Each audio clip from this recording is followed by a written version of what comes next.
pessoas hoje correm atrás do tempo e do dinheiro e se esquecem de viver cada dia o dia inteiro. Veja como os passarinhos voam pelo azul celeste. Veja a flor de algum canteiro, que bonito ela se veste. É tão bom quando ouvimos o chamado de Deus, porque Deus não se cansa de nos chamar. Afinal, se nós estamos como estamos, se nós estamos vivos, se nós temos uma família, se nós podemos estar juntos, é porque Deus assim nos permite. Por isso, como igreja, como comunidade, como povo de Deus, somos acolhidos por Deus mesmo, e Deus se alegra e se regozija com cada uma de nós. Sejam todas bem-vindas a esse nosso culto virtual. Um culto virtual para ouvir a palavra de Deus, para deixar que Deus nos oriente no dia a dia. Porque, sabem, meus irmãos e minhas irmãs, tudo está nas Escrituras. E tudo que está nas Escrituras foi escrito para nos ensinar, para que retenhamos o ensinamento de Deus e que tenhamos esperança por meio da paciência e da coragem que as Escrituras nos dão. Então, meus irmãos e minhas irmãs, eu acolho a todos, a todas, nesse nosso culto virtual. Que nós possamos nos unir em oração e possamos celebrar com esse nosso Deus. Que assim seja. Queremos iniciar ouvindo um canto.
Nós estamos reunidos, mesmo que separados. Reunidos em nossas casas, reunidos em casas diferentes, Porque nós, quando nos unimos em oração, somos um só, um povo de Deus. Então nós estamos reunidos, sim, em nome e na presença do Deus que é Pai, Filho e Espírito Santo. Amém. Meus irmãos e minhas irmãs, queremos falar de perdão. E falar de perdão também é falar de colocar diante de Deus as nossas faltas, os nossos pecados. Então, eu quero convidar para nós fazermos isso de um jeito um tanto quanto diferente hoje. Eu quero convidar a você que está ali, sentado na sala, sentado no quarto, eu quero te perguntar: como foi a atitude com a família, com os vizinhos? Como é que foi a atitude com o meio ambiente, com o estrangeiro, com o morador de rua? Como é que foi a atitude com relação à alimentação? Ou como é que eu tenho sido no trânsito? Eu tenho pagado um preço justo por aquilo que eu consumo? Ou esbanjo demais? Ou não valorizo? Eu tenho me dedicado a ouvir a palavra de Deus nesses tempos de pandemia, onde a comunidade não tem culto presencial? Como tem sido o meu olhar sobre mim mesmo? Como tem sido as minhas palavras, as minhas postagens, a minha ação na mídia social? Como tem sido os meus posicionamentos e as minhas atividades em tantos campos nesse mundo? Como tem sido eu com relação ao meu próximo? Quantas vezes eu machuquei? Então, neste momento, nós nos colocamos diante de Deus e nos achegamos a Deus como o servo se achegou ao rei. Tem piedade de mim, Senhor, porque sou pecador. Amém. Ao confessarmos os nossos pecados com sinceridade e com arrependimento, Deus nos perdoará. Conforme está escrito nas Escrituras, em 1 João 1, 8 e 9, se dissermos que não temos pecado, a nós mesmos nos enganamos e a verdade não está em nós. Se confessarmos os nossos pecados, Deus é fiel e justo para nos perdoar os pecados e nos purificar de toda a injustiça. Portanto, assim como credes, eu anuncio, pelo mandamento de nosso Senhor Jesus Cristo, o perdão de todos os pecados em nome do Pai, do Filho e do Espírito Santo. Amém. Queremos louvar esse Deus pelo perdão que Ele nos concede. Louvemos todos juntos o nome do Senhor. Louvemos todas juntas o nome do Senhor. Laudate omnes gentes, laudate Dominum.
Oremos. Bondoso Deus, querido Pai, obrigado porque, mesmo nesse tempo em que não temos culto presencial, Tu continua nos acolhendo como irmãos e irmãs na grande família que Tu nos dás. Assim vem a nós como um Pai bondoso que acolhe seus filhos e filhas no colo e conduz no caminho da vida. Dá-nos o Teu Santo Espírito para que possamos ser orientados e guiados pela Tua palavra, pelo Teu conselho. É o que te pedimos por Cristo nosso Senhor. Amém. Em preparação às leituras, queremos ouvir um hino.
O Santo Evangelho de nosso Senhor Jesus Cristo, segundo Mateus, no capítulo 18, dos versos 21 até 35. Então, chegando-se Pedro a ele, perguntou: Senhor, quantas vezes poderá pecar meu irmão contra mim, que eu lhe perdoe? Será até 7 vezes? Respondeu-lhe Jesus: não te digo que até 7 vezes, mas até 70 vezes 7. Por isso o reino dos céus é comparado a um homem rei que quis tomar contas os seus servos. E tendo começado a tomar as contas, apresentou-lhe um que lhe devia 10.000 talentos. E como não tivesse com que pagar, mandou o seu senhor que o vendessem a ele, sua mulher, seus filhos e tudo o que tinha para ficar com a dívida paga. Porém o tal servo, lançando-se-lhe aos pés, lhe fazia essa súplica, dizendo: tem paciência comigo, que eu te pagarei tudo. Então o senhor, compadecido daquele servo, deixou ir livre, perdoou-lhe toda a dívida. E tendo saído esse servo, encontrou um dos seus companheiros que deveria 100 denários.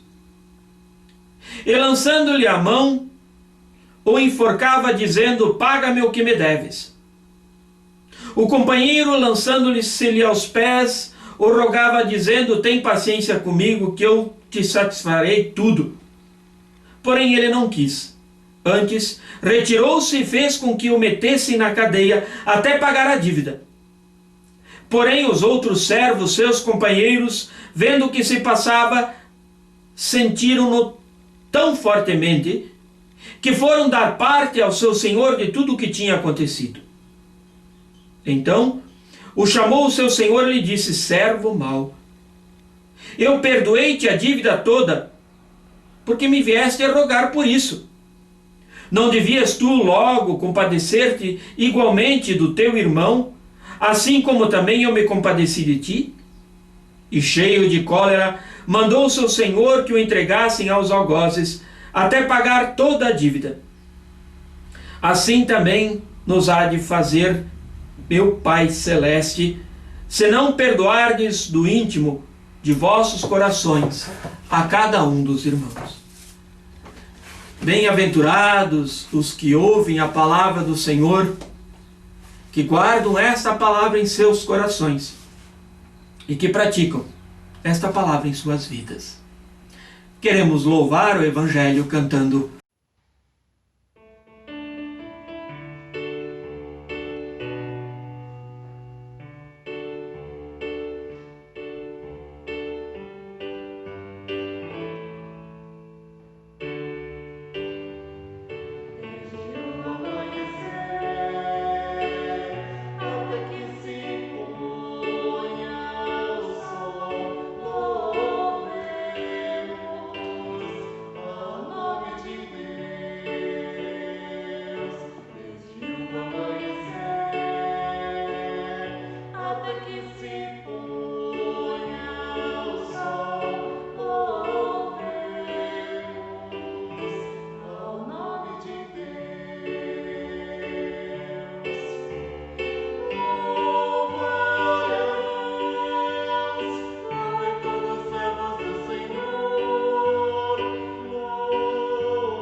graça e paz a vocês todos da parte daquele que era, que é e que sempre e por toda a eternidade será. Meus irmãos, minhas irmãs em Cristo. Esses dias eu recebi um telefonema e do outro lado da linha tinha uma pessoa me oferecendo uma mercadoria. Telemarketing, todo mundo sabe disso, né? Eu, bem educado, respondi: eu já tenho esse objeto, eu não quero comprar, mas a pessoa do outro lado ficou insistindo.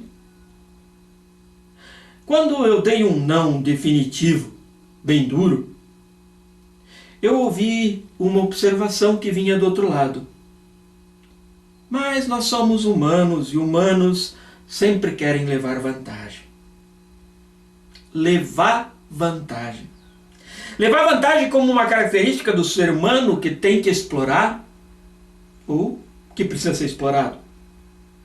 Sabe, Eu lembro do passado, tinha uma propaganda de cigarros com um jogador de futebol da seleção da Copa de 70.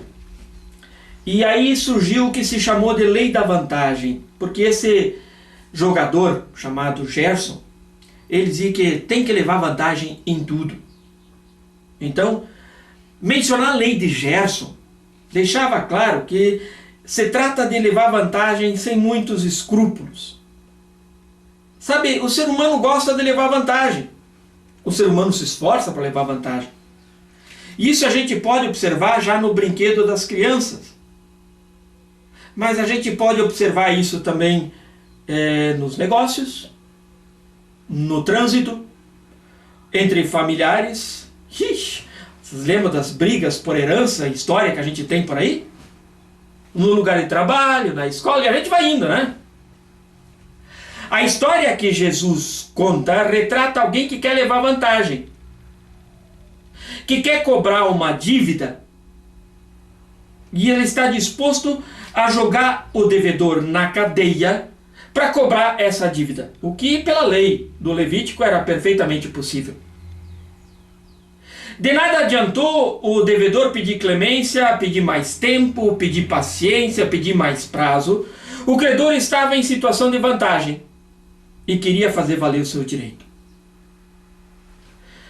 A cena que Jesus conta, porém, ela já teve um momento anterior, no qual esse que agora está em vantagem estava do outro lado, estava em desvantagem. E ele estava sendo cobrado de uma dívida absurdamente maior.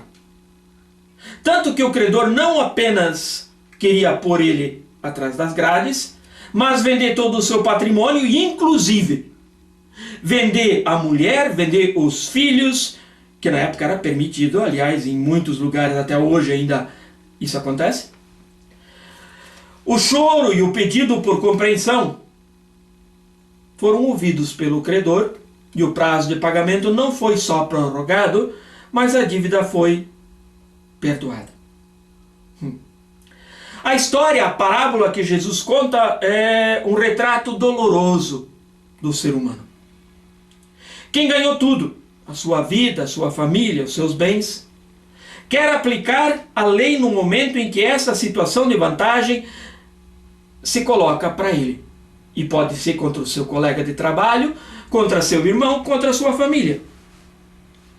Usar a vantagem, levar a vantagem a qualquer custo é um processo que desfigura o ser humano e que rouba do ser humano a dignidade. Quem quer levar vantagem transforma a outra pessoa em uma criatura inferior que pode ser explorada. Quantas famílias, pensem, quantas famílias já foram totalmente destruídas porque alguém acendeu a chama da vantagem na hora da partilha da herança?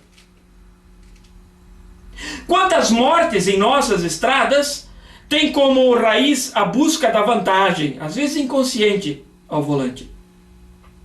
Vamos voltar para o nosso texto. Jesus conta a história de uma pessoa e suas reações em dois momentos bem distintos, para ilustrar a sua resposta a uma pergunta que um dos apóstolos, o Pedro, tinha feito sobre perdão. Pedro queria saber quantas vezes a gente deve perdoar um irmão ou uma irmã até perder a paciência de vez. 7 vezes? Lembra, eu falei isso quinta-feira, mas eu acho que a gente tem que lembrar sempre isso. Na Bíblia, os números, eles têm uma simbologia carregada. O 7 é um número sagrado na Bíblia. Humanamente falando, a gente até diria que Pedro é muito generoso. 7 é um bom número. A maioria de nós, eu, por exemplo, a gente perde a paciência bem antes do 7. Jesus, em vez de elogiar o discípulo, dá uma resposta que é absurdamente desconcertante para mim. 77 vezes é um número que a gente deve perdoar. 70 vezes 7. Ora, o que é quase certo para nós é que a gente iria perder a conta nesta numeração que Jesus deu. Então, o 77, ou 70 vezes 7, tem o significado de que o verdadeiro perdão, ele não é contado, ele não é medido, de maneira alguma. O efeito deste perdão é ilustrado com a primeira cena na história contada por Jesus. O perdão devolve, o perdão assegura a vida. O perdão devolve a dignidade à criatura de Deus. O perdão devolve a dignidade à humanidade de quem é perdoado. Uma bela ilustração, a gente volta lá para o Gênesis 4, quando nos conta a história de Caim e Abel. Quando Caim percebeu que não conseguiria mais esconder o assassinato do seu irmão, tirou a consequência mais lógica. Agora qualquer um pode me matar. Só que Deus quebrou essa lógica lá com Caim, que era assassino, dando a Caim a sua proteção. Para evitar mal-entendidos que gostam de se instalar, vale lembrar que perdão não significa licença para repetir os pecados cometidos. Não, gente. Muito pelo contrário. A frase mais lapidar e ilustrativa é uma palavra de Jesus em João 8. Naquele texto, a mulher adúltera que ia ser apedrejada e Jesus estava ali desenhando no chão, né? Jesus primeiro desmascara aqueles que queriam apedrejar, homens, na sua maioria, que estavam com pedras na mão, e depois despede a mulher com perdão e as palavras claras: vai, mas não peque mais. Se a gente aplicar isso ao personagem da nossa história, isso significa: toda a tua dívida está perdoada, toda a tua dignidade foi devolvida, tu tens espaço de vida, tu és gente de novo, vai e não voltes a pôr tudo em risco. Assim como recebeste tua vida de volta, conserva a tua vida e ajuda para que também o teu próximo mantenha a sua dignidade de gente, mantenha a sua dignidade de criatura de Deus. Não foi assim que aconteceu com o texto, não. E esse texto de Jesus, essa história de Jesus, termina lá no versículo 35, com uma advertência muito forte para mim e para cada um de vocês. De Deus não se zomba.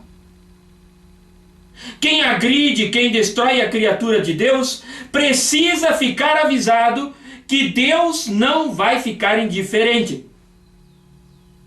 Quem quer levar vantagem, precisa saber que levar vantagem tem consequências sérias. E ouvindo isso, gente, seguramente nos vem uma pergunta: será que a proposta de Jesus é viável nesse mundo em que estamos vivendo, de pandemia, de polarização política, de fake news, de polarizações ideológicas, e nesse mundo de mudanças de alta velocidade, um mundo cada vez marcado pela violência, pela dor, pelo lucro? Um mundo marcado pelo medo, um mundo marcado por guerras, um mundo marcado por uma luta árdua de cada um para conseguir viver a sua vida. Será que a proposta de Jesus de perdoar 70 vezes 7 é possível de realizar? Bem, Jesus nunca disse que perdoar é fácil. Odiar e se vingar é muito mais fácil. Mas mais do que nunca, gente, o nosso mundo, o mundo em que nós estamos vivendo, é um mundo carente de perdão. É um mundo carente daquele perdão que restaura a dignidade de criaturas de Deus, que restaura a humanidade, daquele perdão que assegura as condições de vida também para o próximo. Sabe, gente, povos estão carentes de perdão. O nosso país está carente de perdão. Porque a lei da vantagem está sendo usada e está sugando e destruindo o nosso país e o mundo em que vivemos. Segmentos diferentes da sociedade estão carentes de perdão, porque a concorrência, em sua fúria, é destrutiva. Comunidades cristãs estão carentes de perdão, porque tantas vezes são movidas por coisas que não estão no Evangelho. Inveja, fanatismo, fundamentalismo, sede de poder. E a comunhão, que deveria ser a raiz de nossas igrejas, muitas vezes não passa de uma farsa. As famílias estão carentes de perdão, porque a gente viu a dificuldade de conviver em família nesse tempo de pandemia. Muitas famílias deixaram de ser espaço de vida e solidariedade entre crianças, jovens e velhos, e se tornaram um campo de batalha. Perdão, meus irmãos e minhas irmãs, reconcilia. Sabe, os cristãos, em suas diferentes denominações, confessam que em Cristo Deus perdoou fartamente, incondicionalmente, e reconciliou o mundo consigo. Então, cristãos não podem se esquivar de dizer que perdão reconcilia, que perdão refaz a comunhão rompida, que perdão refaz o respeito perdido. Viver esse perdão é a melhor forma de dizer ao nosso mundo, ao mundo que nos rodeia, que o projeto de Deus é reconciliação entre as pessoas, reconciliação com a natureza e com toda a criação de Deus. Não para que eu que perdoo me sinta bem, mas para que criação, criatura e humanidade sobrevivam e vivam com dignidade. A força para perdoar 70 vezes 7 precisa ser buscada. E a gente só encontra isso no próprio Deus. E essa força não se encontra na boa vontade, não se encontra em intenções. Ela se encontra no amor de Deus, que precisa preencher os nossos corações. E não esqueçamos que também esse nosso mundo moderno, e nós, gente, nós fazemos parte desse mundo moderno. Nós, como igreja, como povo de Deus, nós não estamos retirados desse mundo moderno. E esse mundo moderno precisa ouvir a advertência de que Deus não se deixa zombar. O que Jesus disse no versículo 35. Não nos cabe especular sobre como e quando a paciência de Deus se esgota. Isso é outra história. Vamos dar graças a Deus por sua infinita paciência testemunhada na Bíblia e perceptível na nossa própria vida. A nós cabe o desafio e a tarefa de viver o perdão 70 vezes 7. Não para dar a Deus alguma coisa em troca do perdão para o qual nós vivemos, do perdão que Deus nos deu. Não! Também não para nos prevenir em relação ao juízo de Deus. Isso também não conta. Mas perdoar 70 vezes 7, simplesmente porque o amor de Deus é infinito, incomensurável e incondicional. E a paciência de Deus com sua criatura é enorme.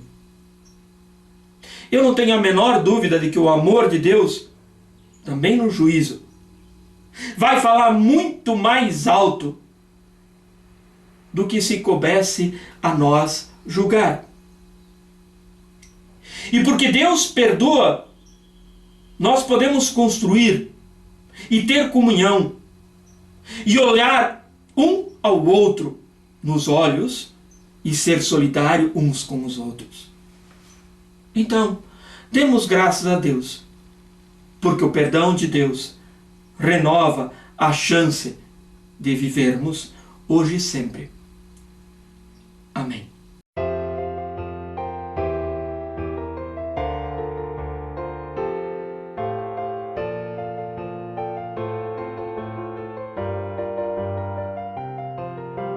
Vem, derrama paz, vem, derrama as bênçãos sobre este povo que se chama povo teu.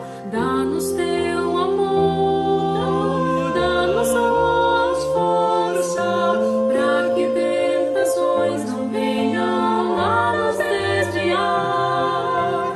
E a glória seja dada pelo que tens feito, pelo que tens sido, pelo que farás em nós.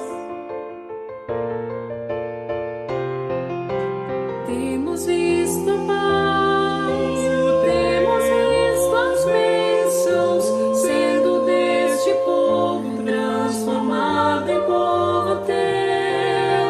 Dá-nos mais fervor, dá-nos mais tuas forças, para que gerações teu nome possam encontrar. E assim nós damos glória a ti, pelo que tens feito, pelo que tens sido, pelo que farás em nós. E a glória seja dada a ti, pelo que tens feito, pelo que tens sido, pelo que farás em nós, pelo que farás em nós.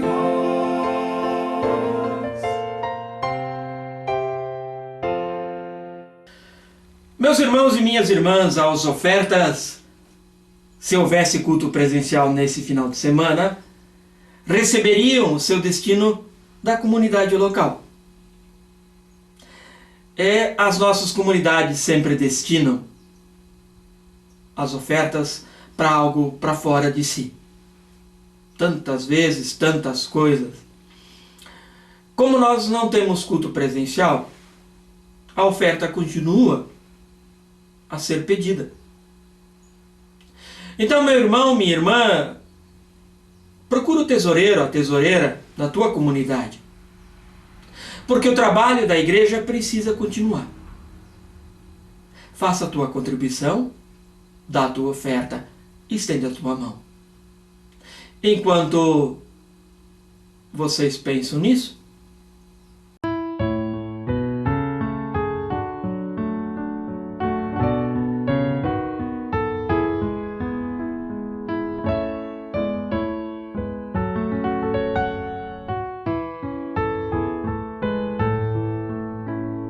Como é bonito, Senhor, cada manhã te agradecer.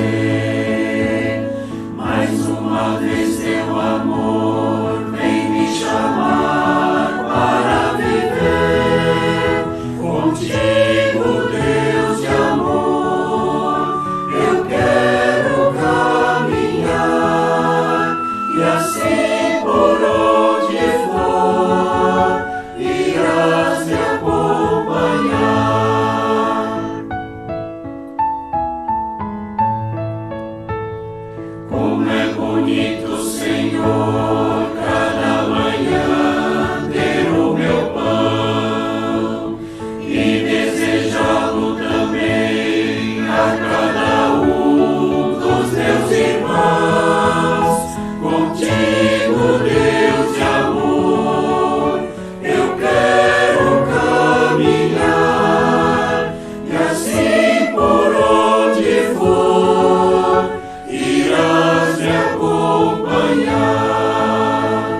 queremos orar.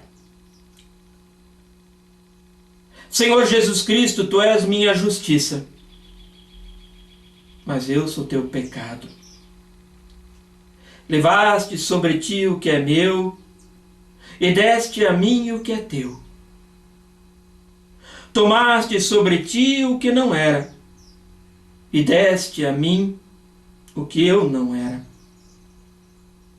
Senhor Jesus Cristo, permaneço contigo, e a ti me prendo e em ti creio, pois tu somente és o que importa. Depois quero ir e confrontar-me com os mandamentos, com a tua lei, e aplicar-me às boas obras.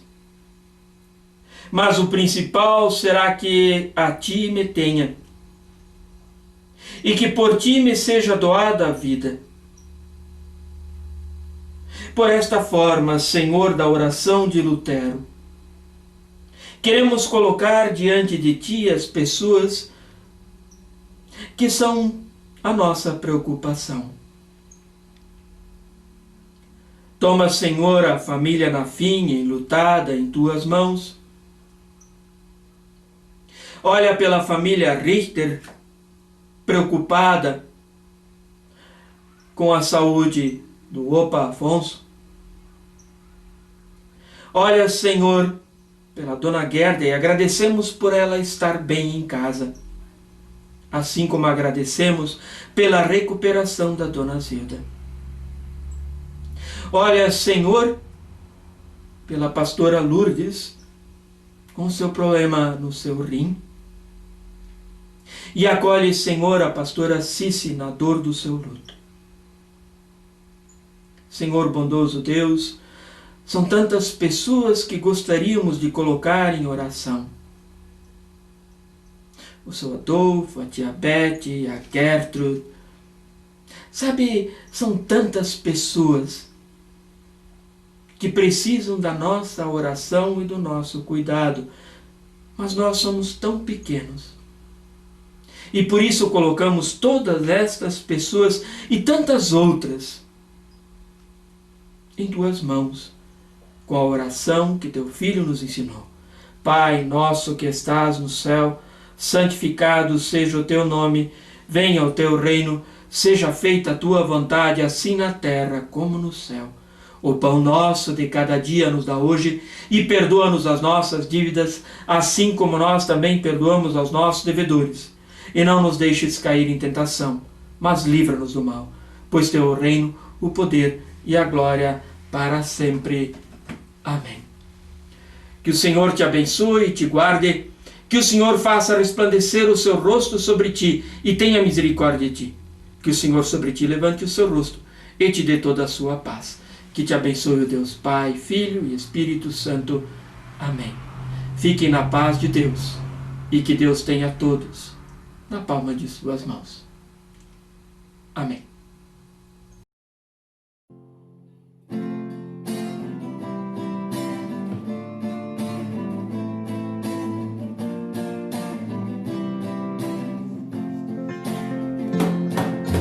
Que a estrada conduzir-nos juntos, como o vento sempre a teu favor. Vendo garoa sobre os verdes campos, ou brilhando o sol com seu calor. Deus te guarde, Deus te guie, te segure bem na sua mão. Vá confiando, vá com alegria, pois seus anjos te acompanharão. Firme subindo pelo trilho certo, sem perder o rumo para os céus. Agradecendo, abençoando, sentirás que somos filhos teus. Deus te guarde, Deus te guie, te segure bem na sua